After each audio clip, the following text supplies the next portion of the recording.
Something to think about is attachment, how it works. You know, it's an easy word to say, but as we know in Buddhism, it's got massive meaning and it goes really deep. I remember Lama Yeshe said, I can tell you about attachment for one whole year and you'll never begin to understand it until we go really deep inside.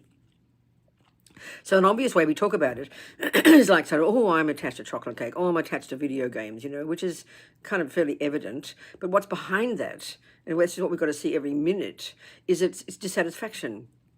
So there's this, so attachment in a sense is this strong assumption that somehow at this moment it's just not enough. Whatever it is, whatever I am, whatever I've got, whatever I feel, somehow it's just not enough. We feel this automatically. So therefore we always want something more, you know. And even our mind, even it's just thinking, always running to the next thought, next thought, next thought all the time, you know. So how do you get satisfaction then? Because, I mean, if you look at the Buddhist analysis, and we can prove it's true scientifically, that contentment, satisfaction doesn't come from sense objects. I mean, my mother used to say, you know, because I was so attached to my food, as a little girl, I'd think and think about it. She'd say, Bobsy, the more you get, the more you want. So how do you get satisfaction then?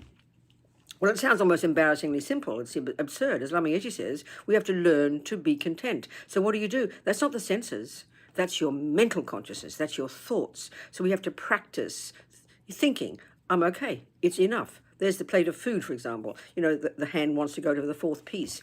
It's okay. It's enough. You don't believe it initially, but you have to train. Just in the same way you can train to play the piano, you train your mind with all the theories and eventually it becomes familiar. We have to trust that with the same process here. You train your mind, you learn to be content, you practice thinking, I'm fine, I'm doing well, good enough dear, as Lama Yeshe would say, you know, and eventually you start to believe it. It's such a simple process, but we sort of, you know, almost think it's too simple. Give it a try, you know, how to be content.